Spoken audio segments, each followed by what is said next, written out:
Bonjour, c'est Ursule encore. Nous sommes le 14 juin 2019. Alors, je viens sonner la trompette aujourd'hui encore et je viens nous encourager à être aux aguets. Parce que quelqu'un qui est aux aguets, c'est quelqu'un qui veille. C'est quelqu'un qui, oh, il prête attention, il entend un petit bruit, il se dit, ah, voilà, quelqu'un qui est aux aguets. Surtout les chasseurs, quand ils vont chasser, ils font attention pour voir s'il y a un gibier qui passera et puis bon, ils se préparent à pouvoir l'attraper à leur piège. Amen. Nous devons être comme des personnes comme ça, qui sont aux aguets parce que nous attendons le retour de notre Seigneur. Et quand quelqu'un est aux aguets, il est éveillé, il fait très très attention. C'est comme ça que nous devons être à ces moments-ci de la vie, de la période dans laquelle nous nous trouvons, parce que tout annonce le retour de notre Seigneur. Amen. Aujourd'hui, je viens parler encore d'Enoch et je viens parler du principe du thème de blanc et de noir. Alors, quand nous lisons Enoch, à certains endroits, je pense vers les chapitres peut-être 80 comme ça, et on va tomber sur les visions, les rêves d'Enoch, où très souvent il mentionne les brebis blanches, les brebis noires, ou bien il mentionne la brebis en opposition au loup, ou bien il mentionne le bien en contraire au mal, etc., etc. Donc le principe de blanc-noir est un principe très très important pour Dieu et, euh, et le monde même dans lequel nous trouvons et fonctionne sous ce principe-là parce que le noir c'est l'absence de lumière, mais le blanc c'est la lumière dans toute dans tout son éclat, c'est blanc. Et puis bon, voilà, c'est ça, quand on fait de la peinture et qu'on veut envoyer de la lumière, on cherche le blanc, et puis bon, on le met, et puis là, ça rend la couleur, ça met beaucoup de lumière là-dedans. Et puis, donc, si c'est un peu comme en soirée, on cherche un peu du jaune, et puis on vient mettre cela avec du blanc, et puis bon, ça fait toute la différence. Amen. Alors, le principe de blanc et de noir est un principe mis en place par Dieu lui-même. Alors, d'abord, le blanc et le noir, d'abord, le noir est nécessaire pour que le blanc puisse briller. Alors, Enoch a parlé du thème de blanc et de noir en faisant référence à la pureté et à l'obscurité, en faisant référence euh, à la sainteté et puis au péché, en faisant référence à la lumière de Dieu et aux ténèbres sataniques. Alors c'est ça, mais les humains, quand ils ont lu le livre d'Enoch, alors ils ont voulu changer les choses. Alors ils ont pris les Caucasiens, alors ils ont dit, bon, ce sont les Blancs, et ils ont pris les personnes qu'on appelait les Niger, alors on a dit, bon, eux, ce sont les Noirs. Mais ça n'a pas été l'intention euh, de Enoch. Tant il est vrai que du temps d'Enoch, les gens avaient une seule couleur, hein. Ils étaient vraiment dans une couleur et puis ils étaient bruns. Alors, ce qui fait que donc, le principe de blanc et noir, ça touche à la pureté et puis au péché. La pureté qui est le blanc et puis le péché qui est noir. Alors, donc, en tant qu'enfant de Dieu, nous sommes donc appelés à être soit blanc, si on marche selon Jésus, soit noir, si on a choisi la voie de Satan. On ne peut pas être gris. Alors Jésus, si je fais référence à la lettre que notre Seigneur Jésus-Christ a envoyée à l'ange de l'église de Laodicée, il a dit, tu n'es ni froid, tu n'es ni chaud. Et parce que tu es tiède, je vais te vomir. Donc tout ce qui est tiède ou tout ce qui est gris sera vomi de la bouche de notre Dieu. Parce que notre Dieu est un Dieu d'ordre et de vérité.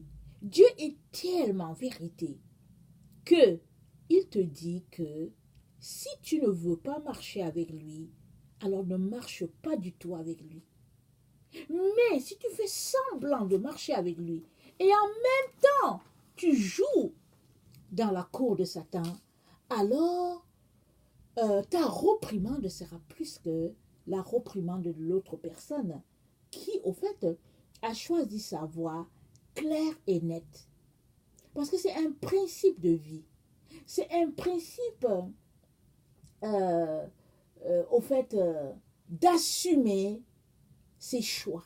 Ça, c'est très, très important. Alors, le Seigneur aime que nous assumions nos choix. Un peu comme le fils prodigue qui a dit à son père, « Père, donne-moi ma part d'héritage. » Et son père le lui a donné et il est parti. Il a tout dilapidé. Il a vécu dans le désordre, la débauche. C'est là, dans sa débauche, qu'il est rentré en lui-même et qu'il a dit, chez mon père c'était mieux. Il a dit, je me lèverai et j'irai et je dirai, mon père, j'ai péché contre toi. Sitôt dit, sitôt fait, il s'est levé, il est parti. Et quand il est venu, la Bible dit, son père l'a vu de loin, son père s'est jeté à son cou, son père l'a embrassé. Alors que le fils aîné, qui lui-même avait les affaires de son père en main, qui travaillait dans le champ et tout, lui, il n'a jamais exprimé, il n'a jamais donné son intention. Mais sa réaction nous montre que lui aussi, il voulait bien avoir sa part de choses parce qu'il a dit à son père, écoute, moi je suis avec toi depuis, je travaille avec toi depuis, mais tu n'as rien fait pour moi. Et son père lui dit, mais écoute, tout ce qui est à moi est à toi. Mais il n'a jamais compris ce principe-là. Il ne l'a pas saisi parce qu'il a caché. C'est-à-dire qu'il n'a jamais ouvert la bouche pour exprimer ses sentiments, vraiment. Et notre Dieu, il aime ça, qu'on soit responsable de nos actes. Qu'on soit responsable de ce que nous faisons. De telle sorte que, si tu es blanc, sois blanc. Si tu es noir, sois noir.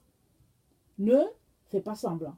Alors, je vais lire un texte de Apocalypse. Je pense que c'est le 22. Il dit, le verset 11. Jésus dit que celui qui est injuste soit encore injuste. Que celui qui est souillé se souille encore. Et que le juste pratique encore la justice. Et que celui qui est saint se sanctifie encore.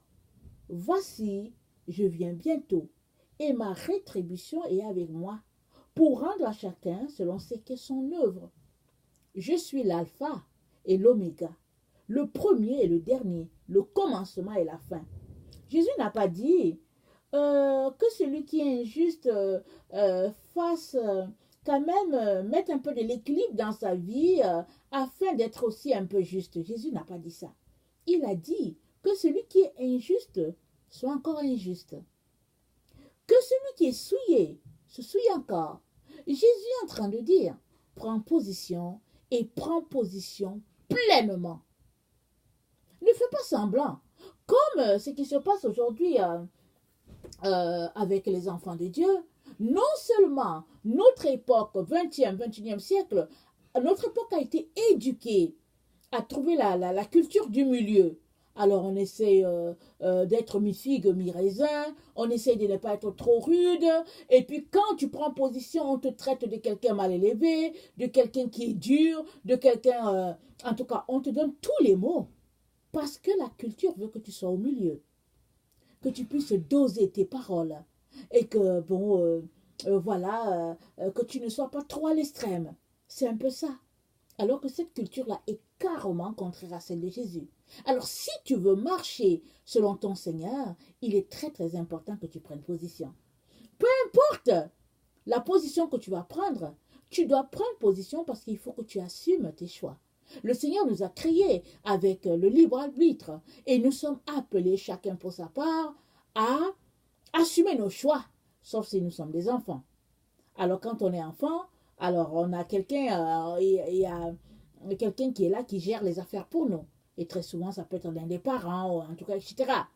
Mais quand on se dit adulte, quand on est mûr, alors on assume nos choix. Ça, c'est très, très important. Alors, il y a quelqu'un qui disait, qui a partagé ce que le Seigneur lui a dit concernant les gens qui sont hypocrites, qui sont fourbes. Il disait, le Seigneur lui a dit, euh, un homme dissimulé est devant moi comme un très vif serpent. Ça, c'est le Seigneur qui dit ça à cette sœur-là. Car comme le serpent est haï de tous les animaux, de même, l'hypocrite met le plus désagréable des pécheurs. Attendu qu'il met à néant la grandeur, attendu qu'il met à néant la grandeur et la rigueur de ma justice, et me répute comme un homme qui ne veut pas se venger. Parce que, au fait, qu'est-ce que Jésus est en train de dire? Il est en train de dire la personne qui pratique l'hypocrisie se dit que, bon, dans le fond, Dieu ne va rien faire. Alors, bon, je vais essayer d'être mi-figue, mi-raisin. Et Jésus dit à cette personne, un homme dissimulé est devant moi comme un vif serpent. Parce que c'est très très important que nous ne soyons pas dissimulés. Et c'est ça que Enoch refait sortir de son livre quand il mentionne le principe du blanc et du noir. Ça, c'est très très important que nous puissions prendre position. Et le Seigneur dit à cette sœur-là qu'un tel homme succombera parce qu'il est difforme et qu'il est mort. Et il est comme un charbon éteint. Et c'est vrai que quand tu ne prends pas position, on ne sait pas finalement qui tu es. Quelqu'un parle avec toi et il pense que tu es de son côté, mais dans le fond, tu es du côté de l'ennemi. Et tu lui envoies des flèches et tu l'exposes dans le monde spirituel. Ça, c'est très, très grave. Très, très grave. Alors, de telles personnes, avec le Seigneur, c'est vraiment des situations où il faut que le Seigneur intervienne parce que notre Dieu, c'est un Dieu de justice. C'est un Dieu de vérité. C'est un Dieu de pureté. Et il est important qu'on garde une ligne droite devant notre Seigneur. Alors, aussi, nous sommes dans un monde où, écoutez, les gens ne parlent plus du retour du Seigneur. Ils ne parlent plus du retour du Seigneur dans nos églises. Regardez, quand j'étais plus jeune, c'est vrai que, bon, j'ai grandi ailleurs, mais quand j'étais plus jeune, j'entendais souvent ça. Mais aujourd'hui, c'est vrai que je vis en Occident, mais on entend ça rarement. C'est comme si Jésus ne revenait plus. Les gens vont parler de tout et de rien, ils vont parler de bien-être, ils vont parler toutes sortes d'histoires, mais on ne parle pas du retour du Seigneur. Mais le retour du Seigneur est étroitement lié au principe du blanc et du noir. Pourquoi? Parce que si tu sais en ton cœur que Jésus-Christ revient, et il revient, alléluia, tu ne vas pas t'amuser à jouer dans du noir. Tu vas tout faire pour être du côté blanc. Tu vas tout faire pour être pur. Tu vas tout faire pour laisser la saleté et te concentrer à te préparer. Parce que toutes ces personnes-là qui se préparent sont des personnes qui se retrouvent sur la plateforme où la couleur est blanche. Parce que ces personnes-là font tout pour plaire à Dieu en toutes choses dans la pureté. Amen. Alors, dans 1 Pierre 1, le verset 15, ça nous dit que de même que celui qui vous a appelé est saint, vous aussi vous devez être saint dans toute votre conduite. Alors, quelqu'un qui attend le retour du Seigneur, il fait tout pour être saint dans toute sa conduite possible. Il fait tout. Et surtout, il déteste l'hypocrisie. Il s'en éloigne. C'est mieux de prendre position pour la lumière, pour le blanc, et de recevoir toutes les balles, toutes les flèches, tous les cailloux possibles. Et le Seigneur est celui-là qui te protège. Que de jouer à la personne qui est fourbe, que de jouer à l'hypocrite, naviguant dans la plateforme de la couleur grise et se retrouver séparé à tout jamais de notre Seigneur, parce que le Seigneur dit que les personnes dissimulées sont devant lui comme des vifs serpents. Et vous savez, un serpent vif, parce que généralement le serpent, c'est un animal qui aime passer, il aime passer tranquille, sauf si, évidemment, tu le provoques. Mais un vif serpent, il vient te provoquer lui-même. Alors, quelqu'un qui est dissimulé, Jésus le compare à un vif serpent. Parce que quelqu'un qui est dissimulé, il est très dangereux pour ton âme et pour aussi ta protection spirituelle. Une telle personne, c'est une personne qui va t'exposer dans le monde spirituel, qui va t'exposer. Peu importe l'endroit où tu te trouves, c'est une personne qui t'expose. C'est une personne qui est une véritable porte ouverte pour toi. Non seulement Jésus ne veut pas que tu marches avec une telle personne, mais il ne veut pas aussi que toi-même, tu sois quelqu'un comme ça. Quelqu'un qui finalement est gris. Jésus-Christ nous demande d'être blanc ou noir. Et à travers la bouche de Enoch, il nous rappelle ce principe-là. Alors Enoch parle de brebis blanches et il parle de brebis noires. Il parle de brebis et il parle de loup. Alors, toi qui m'écoutes, où te trouves-tu? Es-tu une brebis ou es-tu un loup? Es-tu une brebis blanche ou es-tu une brebis noire? Alors, quand tu prends conscience de ton état, il est très important que tu le changes.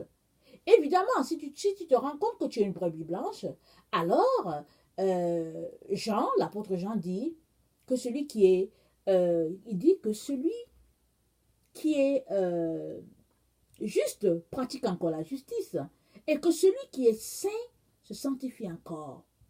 Pourquoi? Parce que Jésus dit qu'il vient bientôt et il apporte sa rétribution avec lui.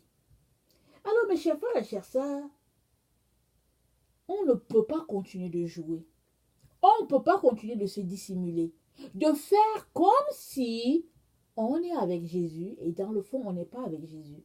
La Bible dit que on reconnaît l'arbre à son fruit et que on ne cueille pas, au fait, on ne cueille pas des oranges sur quoi? Sur un arbre plein d'épines. Et de même, on ne peut pas non plus cueillir des raisins sur un arbre plein d'amertume. Alors, tout arbre produit les fruits de son espèce. Parce que quand Dieu a créé, qu'il a façonné, qu'il a créé le monde et qu'il a façonné tout ce qui s'y trouve, il a dit, j'espère que je vais retrouver le passage, ça c'est dans Genèse 1, excusez-moi, je vais tourner ma page et j'espère que je trouve le passage. Il a dit, voilà, j'ai Genèse 1, le verset 24, il a dit que la terre produise des animaux vivants selon leur espèce, du bétail, des reptiles et des animaux terrestres selon leur espèce, et cela fut ainsi.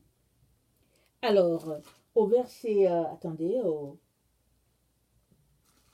ça c'est le verset 24, et au verset 25, il dit, Dieu fit les animaux de la terre selon leur espèce.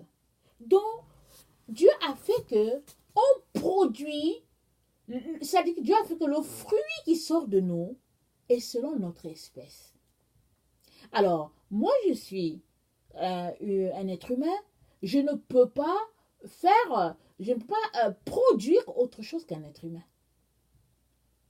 Et s'il arrive que je produise quelque chose d'hybride, alors le Seigneur reprouve cela. C'est pour cela qu'il a empêché, il a refusé, il a banni les enfants issus de la relation entre les anges et les humains. Et il a dit non, ça ne viendra pas dans ma présence. Et ils ont tellement pollué la terre que Dieu a décidé de détruire tout et de garder une seule personne, Noé, et puis sa famille. Ça faisait 8. Et il est reparti à zéro avec la création, parce que tout le reste était souillé. Et aujourd'hui encore, Dieu nous parle de ce principe-là. Dans le blanc et le noir, tu ne peux pas être gris. Tu es soit blanc, tu es soit noir.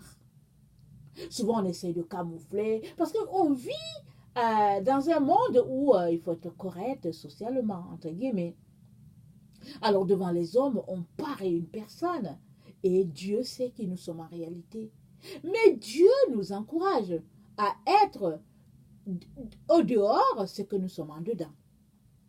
C'est-à-dire, ce que je suis dans ma maison, que je sois ainsi dehors. Mais il y a des personnes qui sont des personnes doubles. Quand elles sont dans leur maison, elles sont tout simplement terribles.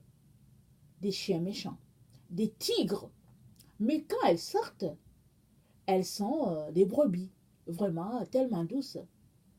Et Jésus dit, non, si tu es blanc, sois blanc. Et il nous appelle à nous servir du noir pour devenir blanc. Parce que c'est le principe de la lumière et des ténèbres. La Bible dit quoi? La lumière a brillé dans les ténèbres. Attends, on va le lire. Jean 1. Excusez-moi. Au commencement était la parole. Et la parole était avec Dieu et la parole était Dieu. Elle était au commencement avec Dieu et toute chose a été faite par elle et rien de ce qui a été fait n'a été fait sans elle. En elle était la vie et la vie était la lumière des hommes. La lumière, lui, dans les ténèbres et les ténèbres ne l'ont point reçue. La lumière, lui, dans les ténèbres et les ténèbres ne l'ont point reçue. Écoutez, quand il y a les ténèbres, regardez, supposez qu'on est à 17h, ok? Supposez qu'il est 17h. Alors, la lumière, elle est allumée. Alors, vous savez, ça ne fait pas trop de différence, surtout qu'on est en été. Mais, si nous sommes, exemple, à 22h, cette même lumière, cette même ampoule-là, tu auras l'impression qu'elle brille plus, surtout quand tu es à l'extérieur. Et pourtant, c'est la même lumière, la même ampoule, avec la même intensité. Mais parce qu'il y a le noir, cette lumière-là brille plus. Alors, le Seigneur nous dit que la lumière brille dans les ténèbres. Et avec les ténèbres dans lesquelles nous sommes, avec l'obscurité dans laquelle nous sommes, le Seigneur dit que ta lumière devrait briller. Et ton blanc devrait être un blanc très éclatant. Parce que plus les ténèbres couvrent la terre, Ésaïe 60, plus la gloire de Dieu se lève sur nous. C'est ça qui est dit dans la Bible. Et toi et moi sommes appelés à fonctionner vraiment selon le Seigneur dans ces ténèbres-là. Mais si nous choisissons d'être gris, c'est-à-dire d'être hypocrites, alors ces ténèbres-là vont nous engloutir. Pourquoi? Parce que la terre attend la révélation des fils de Dieu. Les enfants de Dieu, ils ont besoin d'être révélés. Et ils sont révélés comment? Parce qu'ils marchent dans la lumière. Parce qu'ils marchent dans la sainteté, dans la pureté. Toi et moi sommes appelés à marcher dans cette pureté-là, dans cette sainteté-là, malgré les flèches que nous recevons des uns et des autres. C'est le principe auquel le Seigneur a soumis toute la création, que ce soit la végétation, que ce soit les animaux, les reptiles, les poissons, les êtres humains, tout le monde est soumis à ce principe-là. Vous savez, quand Adam et Ève ont péché, qu'est-ce qui s'est passé? La terre a payé les conséquences. Tout le monde a payé le prix de ce péché-là.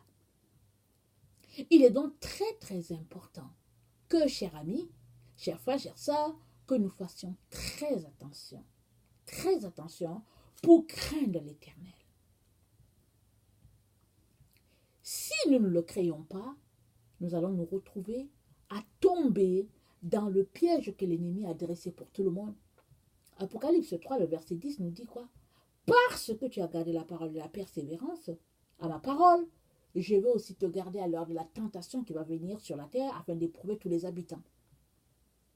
Donc la tentation, elle vient pour tout le monde. Et quand il y a tentation, le principe des ténèbres est très accentué. Parce que à la tentation, c'est quoi? C'est que l'ennemi vient, il te pousse vers les ténèbres. Et toi, tu dois faire comme Jésus, tu dois dire, il est aussi écrit. Et seule la personne qui lit sa parole à chaque jour sera capable de dire à Satan, il est aussi écrit. Parce que si tu ne lis pas ta parole, si tu passes ton temps juste sur Internet, si tu passes ton temps à surfer, si tu passes ton temps à flirter, alors tu vas te retrouver à tomber plein pied dans la tentation et dans la séduction. Et le Seigneur nous a mis en garde. Il nous a mis en garde. Il dit, prenez garde à vous-même, afin que vous ne tombiez pas dans la tentation. Et il dit, l'esprit est bien disposé, mais la chair est faible. Nous avons besoin, mes chers frères et chères sœurs, de craindre l'Éternel. La Bible dit que la crainte de l'Éternel, c'est le commencement de la sagesse. Si nous sommes des personnes qui voulons être blancs, mais que nous n'arrivons pas parce que nous avons toujours un pied dans les ténèbres, nous devons venir devant Dieu et lui dire, Seigneur, nous voulons être blancs et nous n'arrivons pas, aide-nous. Jésus va t'aider. Il va te dire quoi faire. Parce qu'il faut que tu retiennes une chose. Quand Jésus vient t'aider, il n'envoie pas les gens seulement pour prier pour toi. Il te donne des stratégies pour que tu puisses toi-même poser des actions pour sortir de tes ténèbres. C'est ça. C'est ça que Jésus fait. Parce qu'il nous a appelés à être des personnes responsables. Alors nous devons tout faire, mes chers frères et chères sœurs, pour marcher dans la plateforme où la couleur est blanche. Laissez de côté la plateforme où la couleur est noire et laissez surtout de côté la plateforme où la couleur est grise, parce que notre Seigneur Jésus-Christ a horreur des personnes dissimulées. Et il dit qu'ils sont comme un serpent très vif, comme le témoigne de cette sœur. Il dit, comme le serpent est haï de tous les animaux, de même l'hypocrite met le plus désagréable des pécheurs. Vous savez, la terre est corrompue. Tout autour de nous tourne dans ce principe-là d'être gris. Et tous ceux-là qui sont blancs sont détestés. Ou tous ceux-là qui tendent vers la blancheur sont détestés. Quand je dis blanc, je veux dire la couleur blanche. Mais, parce que tu veux te faire des amis, ne renonce pas à toujours chercher le blanc, la couleur blanche. Ne renonce pas. Il y a beaucoup de personnes qui se compromettent parce elles veulent se faire des amis. Comme j'ai l'habitude de dire à mes enfants, je dis, mais tu n'es pas allé à l'école pour te faire des amis. Je t'envoie à l'école pour étudier. Je t'envoie à l'école pour apprendre à lire, à écrire. Et si les gens ne veulent pas être ton ami, c'est pas grave. C'est eux qui perdent. Parce que tu es une bénédiction de l'Éternel pour eux. Tu es la gloire de Dieu dans leur classe, etc. etc. Mais s'ils ne veulent pas, ben ils ne veulent pas, c'est dommage. Mais tu dois continuer de prier pour eux. Mais tu ne te plains pas du fait que, bon, au fait, si tu te comportes comme ça, tu n'auras pas d'amis. Parce que si tu te comportes comme ça veut dire que tu es en train de te compromettre. Et le Seigneur ne nous appelle pas à cela. Amen. Vraiment que le Seigneur nous donne, en tant que ses enfants, à prendre vraiment les responsabilités. Que le Seigneur nous donne de réaliser qu'en tant que ses enfants, nous devons prendre nos responsabilités. Parce que tu es le Fils de Dieu. Tu es le reflet de Christ sur la terre. Et à ce titre-là, tu ne peux que refléter Christ. Quand les gens te voient, on doit te voir comme un petit Christ, comme une petite Christ. C'est pourquoi ils ont été appelés chrétiens. Alors si toi tu es chrétien et que l'autre ne peut pas dire que tu es chrétien ou pas, il y a un problème, n'est-ce pas? Et que le Seigneur nous donne vraiment à tenir notre flambeau haut allumé, à tenir notre lampe haut et allumée, afin que l'huile puisse toujours continuer de couler. Nous sommes tous appelés à tout faire pour être les vierges sages, parce que les folles ont été rejetées. Au fond, on a fermé la porte. Et on ne peut pas se cacher à toujours. Il y a des personnes qui se cachent. Elles sont des personnes hypocrites. Elles sont des personnes mensongères. Elles se cachent, elles se font passer pour les chrétiens, les meilleurs et tout. Mais Dieu, il voit tout. Et jusqu'à quand vas-tu te cacher? Le Seigneur sait qui a son esprit et qui ne l'a pas. Et il est donc important que nous puissions crier à Dieu. Et puis si toi tu es quelqu'un qui pratique l'hypocrisie, si tu es quelqu'un qui en fait n'est pas chrétien, qui te fait passer pour un chrétien, si tu es quelqu'un qui est un loup, mais dans le fond, au fait, tu te fais passer pour une brebis, il est temps que tu fasses tout en ton pouvoir pour demander pardon au Seigneur. Parce que par la repentance, tu vas venir te mettre au pied de la croix. Par la repentance, tu entres à nouveau dans la maison du Père. Je veux dire, tu entres dans le bercail. Alors, il est donc important que nous puissions pratiquer la justice. Alors, tel que le Seigneur nous le demande. Ainsi, on sera des personnes qui naviguent sur la plateforme où la couleur est blanche, c'est-à-dire la pureté. Amen. Si tu es quelqu'un qui ne connaît pas le Seigneur, je viens te dire que Jésus est mort pour toi aussi. Alors, il t'aime et il n'y a pas quelqu'un d'autre qui peut te donner le salut. Le salut n'est qu'en Jésus. Alors que le Seigneur nous donne vraiment de saisir cette vérité-là et de crier à lui afin qu'il vienne se révéler. Je vous aime beaucoup et Dieu davantage. Soyez bénis. Merci.